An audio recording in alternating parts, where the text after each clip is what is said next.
La siguiente transmisión es apta para toda la familia. Contiene closed caption y es financiada con recursos del Fondo Único de TIC.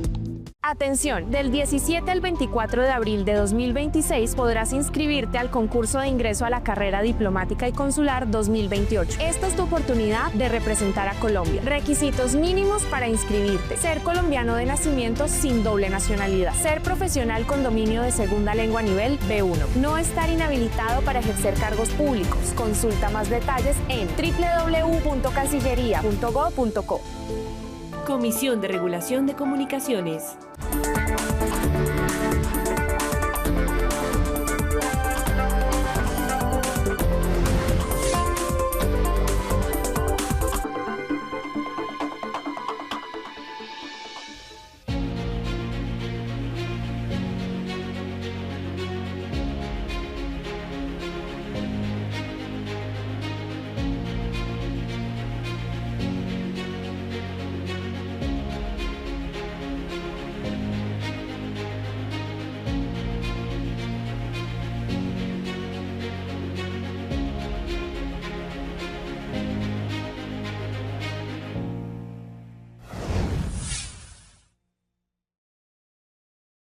Que no es cierto que es por el avalúo catastral que sube, porque hace 20 años no se hacía, entonces los bienes tienen que tener el precio comercial, y entonces se moderniza, pero a los alcaldes se les olvida que es ellos mismos,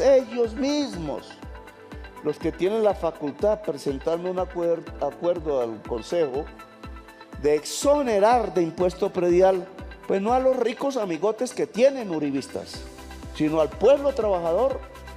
Lo que tienen que hacer los alcaldes es bajarle la tasa sobre el avalúo al impuesto predial, que es determinado por la tasa, no por la base. Y los alcaldes y consejos municipales tienen competencia exclusiva en eso, no el gobierno nacional, que no baja el avalúo, porque es orden del acuerdo de paz para que los terratenientes y los ricos paguen a los municipios la riqueza que ordeñan de ahí. El catastro multipropósito es un gran sistema de conocimiento del territorio. Si yo quisiera saber o quiero saber dónde hay un colegio, debería saber a través del catastro dónde está el colegio y poderlo ubicar espacialmente en los mapas, en las cartografías, en los sistemas de información geográfica. Pero si yo quiero saber cuál es el potencial que tiene ese colegio, debería conocer efectivamente todo el entorno para saber cuántos predios hay, cuál podría ser el potencial, y si lo cruzo con el DANE, podría saber cuánta población hay para poder estimar cuál es la demanda. Si quiero hacer ese colegio, debería saber cuáles son los predios públicos y cuáles son los lotes privados que existen en ese municipio, en esa zona que se ha definido para hacer el colegio, y poder efectivamente definir cuál es el valor, por ejemplo, de ese lote, si es que es privado o si es público, empezar a saber si lo puedo utilizar en función de las normas del ordenamiento. Lo mismo para salud. Si yo quiero expandir, por ejemplo, mi ciudad porque el plan de ordenamiento territorial necesito redefinir hacia dónde debería crecer o cómo lo debo compactar, no puedo tomar una decisión de ese tipo si no conozco efectivamente el territorio. Si yo quiero ordenar el territorio alrededor del agua y saber efectivamente dónde están esos predios que están invadiendo los espacios del agua, pues necesito un catastro para saber efectivamente por dónde viene el río, cuáles son las probabilidades de crecimiento de ese río y qué predios existen en esas zonas. Si a uno le dijeran qué es el catastro, uno diría entonces, insisto, que cualquier decisión en territorio debe que tener información territorial de detalle para poder tomar la mejor decisión, y eso es lo que aporta el catastro con enfoque multipropósito. El hecho de que haya llegado aquí esta capacitación o actualización en cuanto a catastro multipropósito nos deja a nosotros muy bien parados a nivel nacional, siendo un municipio tan joven del departamento del Meta, y que haya sido elegido para ser pionero en cuanto al catastro multipropósito, pues ha generado en la comunidad del Dorado una expectativa enorme. El proceso que tuvimos con el catastro multipropósito fue algo muy fortalecedor para nosotros en la comunidad. Que nos hubieran tenido en cuenta fue algo genial.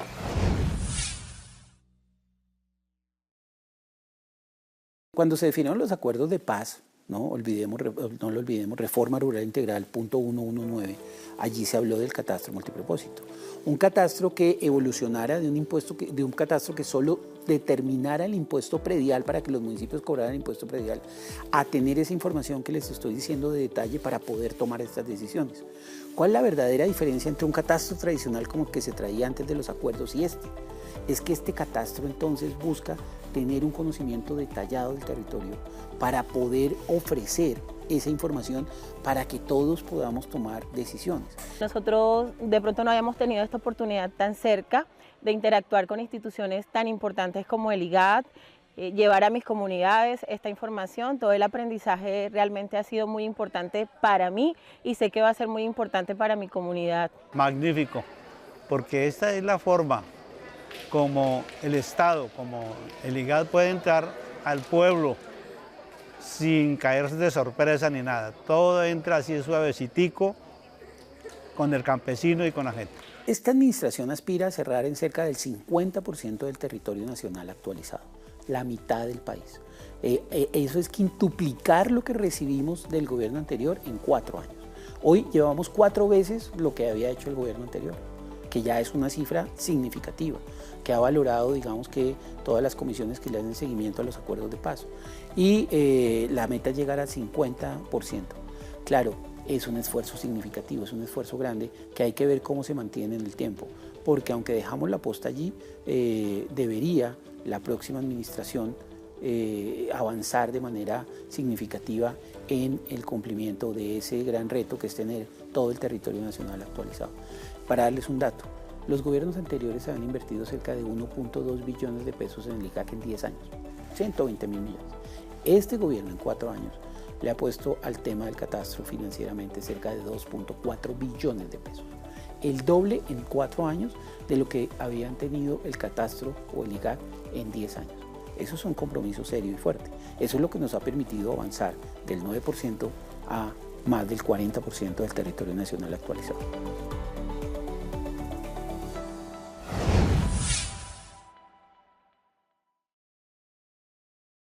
El impuesto predial tiene 2 actores fundamentales, el instituto y los gestores catastrales, porque no debemos olvidar que el instituto no es el único gestor catastral. El Catastro de Bogotá le entrega las bases de datos a la Secretaría de Hacienda de Bogotá, de los predios nuestros. Antioquia, Medellín, Cali hacen lo mismo para entregarle a sus secretarías de Hacienda. Él le da, nosotros le damos una información, quién es el propietario o poseedor, cuál es el predio, cuáles son las áreas del predio, en qué se utiliza ese predio, si es comercial, si es industrial, si es dotacional, etcétera, si es habitacional. Y además le dice, y este predio tiene tanta área de terreno, tanta área de construcción, o es el apartamento 402 del edificio tal, y le dice, y ese predio tiene un avalúo que es un 60, debería ser como mínimo un 60% del valor comercial. Ese apartamento en el mercado cuesta 1.000 millones de pesos, pero en el catastro está en 600. ¿Sí? Eso es lo que le entrega.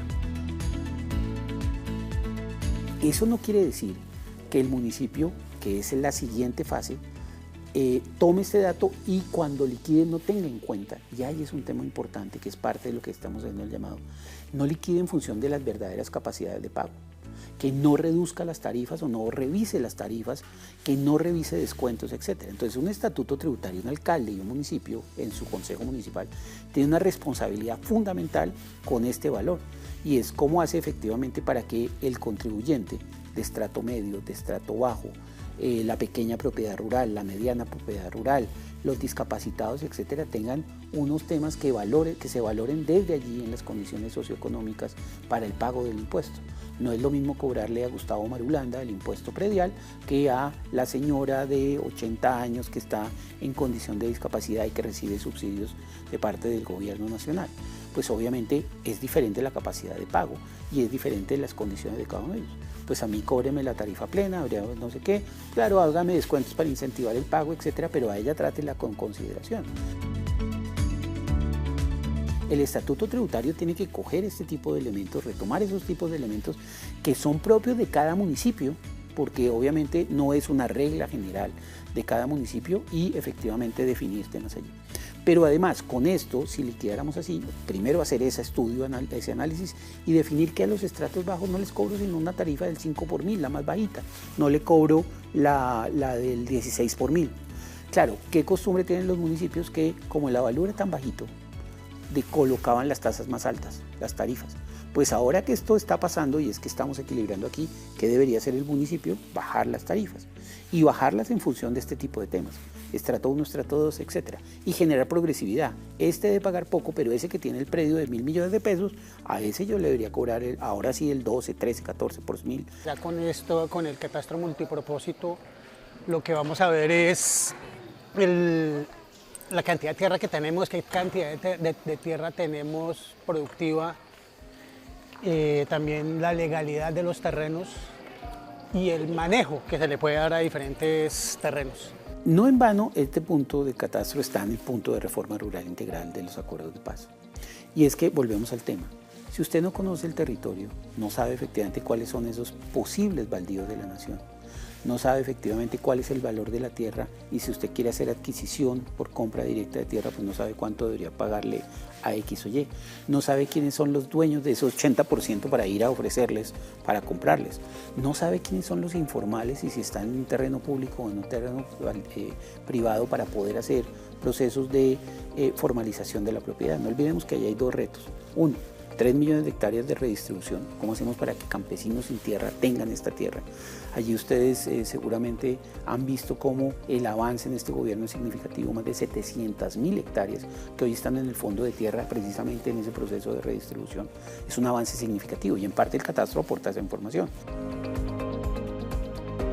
2 millones de predios formalizados, que es el dato de ayer que sacó el Ministerio de Agricultura, pues en parte es porque se han identificado efectivamente esos predios que son informales para poderlos llevar precisamente a la formalidad en el territorio y que los campesinos tengan la posibilidad de tener acceso a subsidios, a créditos y a la demás oferta institucional que ofrece el gobierno local, regional y nacional. Eso es fundamental y eso hace parte entonces por eso de un tema fundamental de la reforma. ¿Cómo se hace reforma agraria sin agrología y sin saber efectivamente cuál es la verdadera o el verdadero uso y vocación del suelo? Si aquí yo tengo más vocación para hacer ganadería o para hacer agricultura, o al contrario, estoy usando grandes extensiones de tierra como pasa en las sabanas de Córdoba, otra vez el mismo ejemplo, sí, que deberían estar siendo utilizadas en agricultura extensiva, está siendo utilizada en ganadería de corto aliento. Entonces hay que ver cómo efectivamente esta información del catastro por eso es tan fundamental para la reforma agraria y la reforma rural integral. Creemos que con estos esfuerzos que se están generando desde el IGAC, pues podemos empezar también a vincularnos y a aportar a una construcción de paz total en el territorio. El catastro multipropósito lo entiendo como el servicio básico fundamental que se le brinda a las comunidades para que sus comunidades tengan informe o tengan un inventario de qué es lo que podemos encontrar dentro de nuestros predios donde habitamos. Sin conocimiento del territorio, entonces, ¿cómo se toman decisiones? O cómo se identifican este tipo de fenómenos que van en contra de los mismos esquemas o de los planes de ordenamiento territorial, ¿no? Y entonces encontramos, no sé, municipios vecinos como Mosquera, por ejemplo, en donde suelo que era rural se le han cambiado el suelo o en lo rural se ha venido haciendo X y Y construcciones, industrias completas, etcétera. De hecho, con un problema fuerte para la seguridad alimentaria, en este caso de Bogotá, porque muchas de las hortalizas que venían de allí eran las que nutrían nuestras plazas de mercado. Hoy eso desapareció y cada vez nos toca ir más lejos a buscar los alimentos para poderlos traer a la sabana. Por ejemplo, eso ocurre también en Medellín, con el oriente antioqueño y demás, que se han venido utilizando a usos diferentes a los que en realidad deberían estar siendo destinados, tal vez mucho más rentables, pero menos productivos. Es decir, el tema del capitalismo salvaje ha venido haciendo que este tipo de temas que son tan relevantes e importantes se pierdan. Por eso la ley de APAS, por eso las APAS que se han venido implementando en el gobierno nacional, por parte del gobierno nacional, que es cómo defendemos efectivamente la producción agropecuaria en todo el país y en esta zona. No tiene sentido que teniendo un casco urbano efectivo tengamos que ir usurpando esos espacios que deberían ser utilizados, insisto, para la producción de alimentos. Pues parte de lo que hace el catastro es identificar ese tipo de temas, valorar ese tipo de temas. Pero un tema peor, como llevamos 30 años sin hacer el catastro, pregunto, ¿en qué épocas es que se ha venido dando ese desarrollo de grandes casas, grandes construcciones, fincas de recreo, etcétera? Precisamente en esa época. Es decir, que estaban pagando todavía impuesto predial sobre lotes rurales y no sobre grandes construcciones y megaconstrucciones. Sin embargo, si le decían al municipio, tráigame agua, tráigame vías, tráigame transporte, tráigame absolutamente todo. ¿Y con qué se financiaba eso? Con la platica o de nosotros mismos, que a través del sistema de participaciones nacional que tiene esa gran bolsa le pasaba al municipio, o con la platica de esos que en los cascos urbanos sí estaban en el catastro y pagaban juiciosamente su predial, así fuera poquito, pero pagaban. Entonces no es equitativo, eso no funciona de esa manera. Entonces no podemos seguir conestando el hecho de que grandes empresarios, en algunos casos volteadores de tierra, etcétera, utilizan esta falta de información para poder hacer ese tipo de cambalaches. Anteriormente nuestros ancestros no nos enseñaban qué era catastro, porque solamente decían que el territorio era de los indígenas, sabiendo que hoy en día todo es papeles que valen, no la voz de los indígenas, tiene que tener papeles como registro del territorio. Los municipios son los que definen los usos del suelo, son los que tienen que hacer control urbanístico, claramente.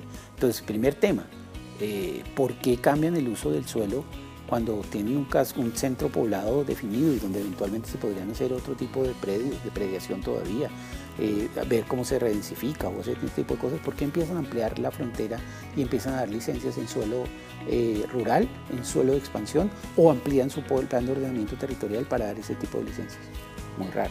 ¿Por qué no cobran plusvalías? Porque es que entonces, si la tierra pasa de tener un valor rural de 100 pesos a un valor en donde el potencial es ahora de construcción de vivienda, entonces pasa a 1000, ¿quién se está ganando esta diferencia entre los 100 y los 1000 sin hacer absolutamente nada, solo por un cambio de norma? El constructor. Entonces ahí hay un tema de un control muy fuerte que tienen que ejercer las administraciones municipales, y para eso el catastro llega a entregar información, no lo es todo, pero por lo menos entrega la información para que sea mucho más evidente que este tipo de fenómenos están pasando.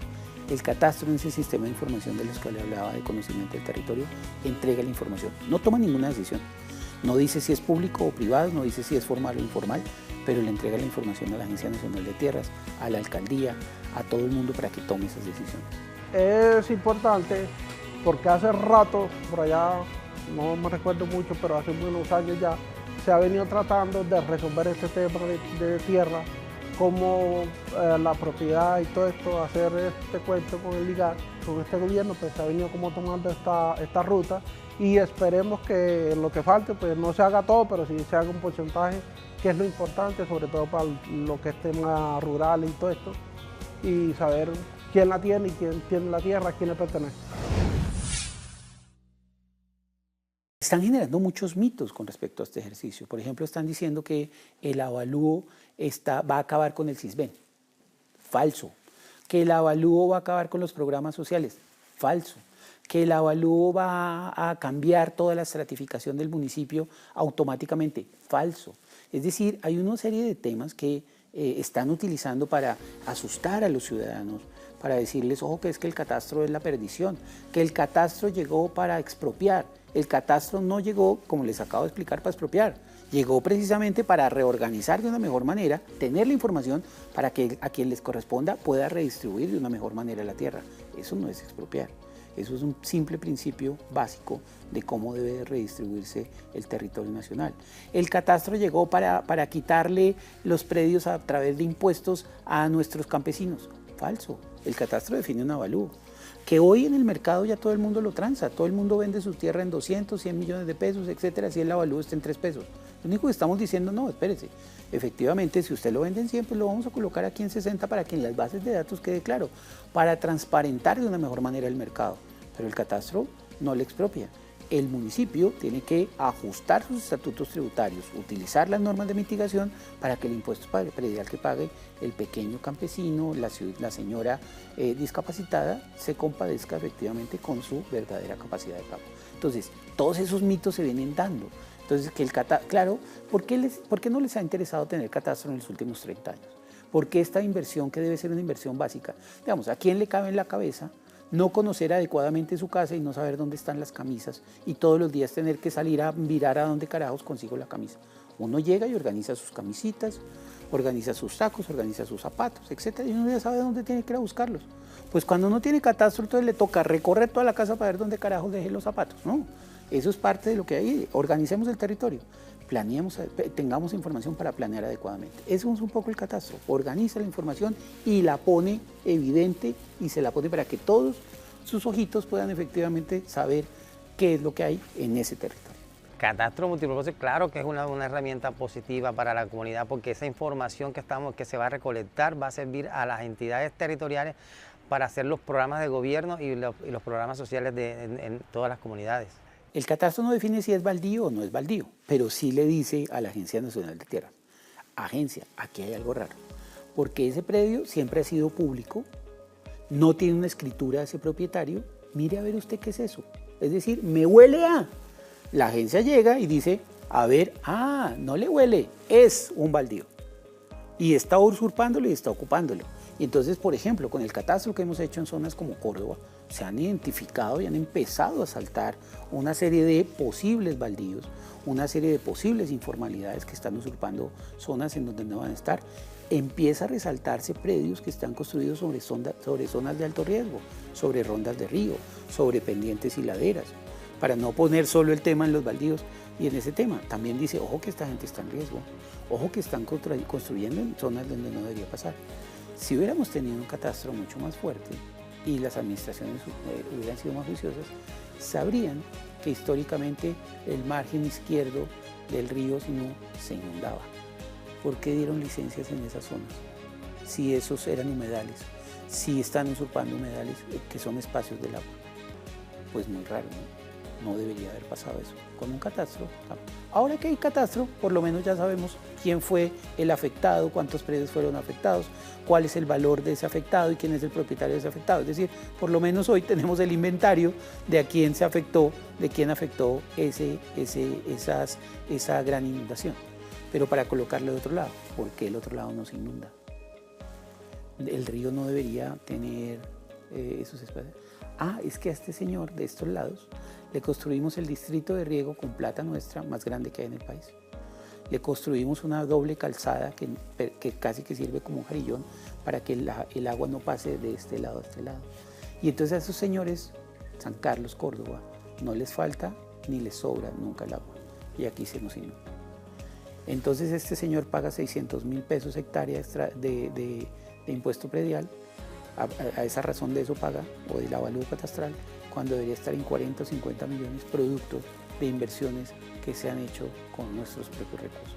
Ese tipo de cosas son las que empiezan a salir, insisto, cuando tenemos un catastro que efectivamente devele la realidad del territorio. Por eso digo que es un sistema de información detallado de nuestro territorio, para hacer este tipo de análisis.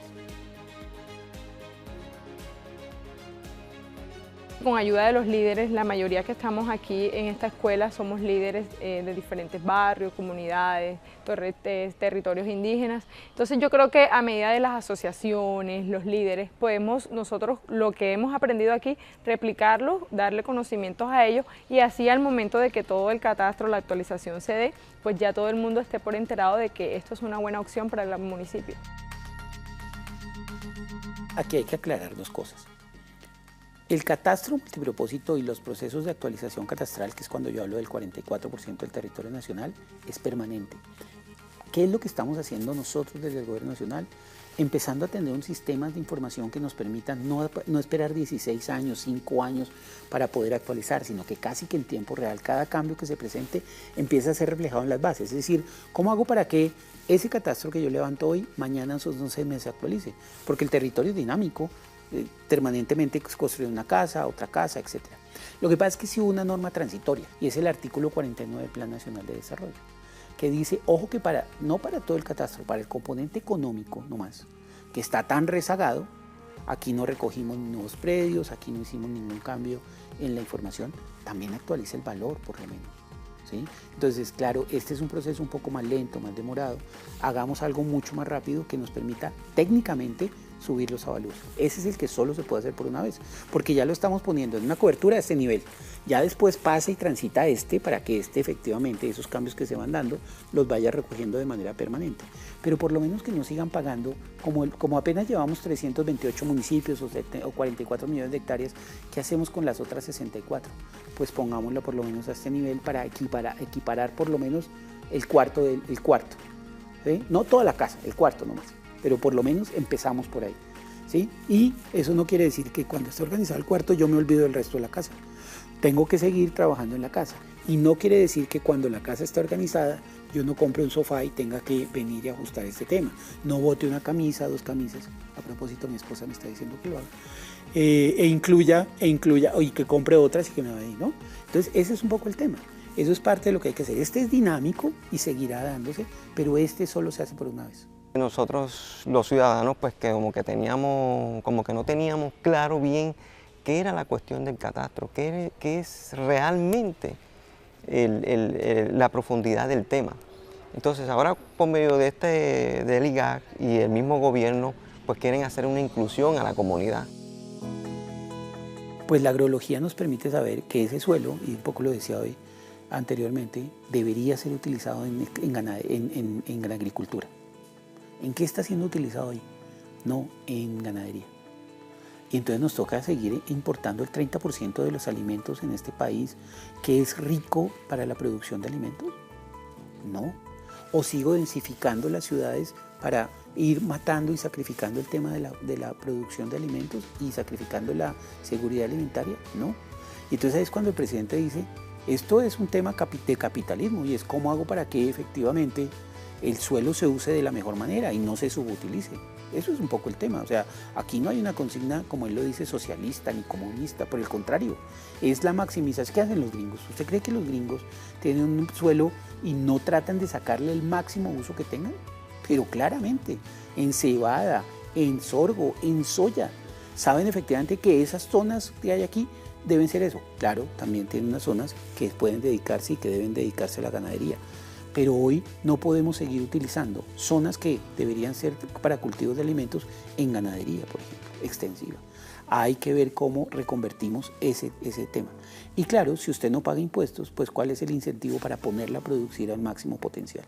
Ninguno. Y para seguir acumulando tierra, el mayor, porque si yo no pago impuestos sobre la tierra, pues no tengo ningún problema en seguir o usurpando terrenos o quitándole los terrenos a nuestros campesinos.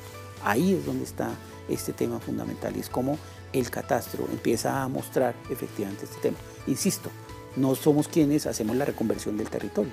Para eso llega la Agencia Nacional de Tierras a comprar, para eso llega la Agencia de Desarrollo Rural con sus programas, para eso llega la UPRA a estudiar también estos fenómenos y tomar decisiones adecuadas sobre este territorio. Eso es parte de esa reconversión, de ese cambio, y ese cambio requiere información detallada y requiere acciones concretas como las que ha venido haciendo este gobierno para que efectivamente de manera dinámica empecemos a generar unos modelos de desarrollo mucho más eficientes.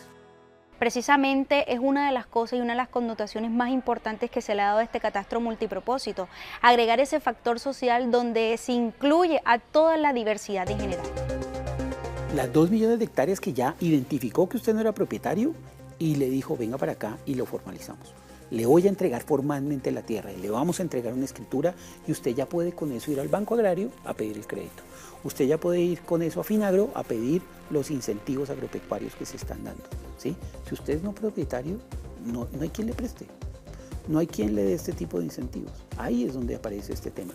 O identificar esas 700.000 hectáreas de quién eran, etcétera, que eran de la nación, que eran baldíos y que hay que recuperarlos o que efectivamente hay que ver qué hacemos con ellos, que es lo que ha hecho Harman al final, ¿no? Harman ha sido muy eficiente en ese tema y ha identificado una cantidad de estos exparamilitares y otro tipo de actores armados que habían venido usurpando esa tierra y la ha venido recuperando. Eso es parte de lo que hay que hacer para entregársela efectivamente a nuestros campesinos para que volvamos a reverdecer el campo en Colombia.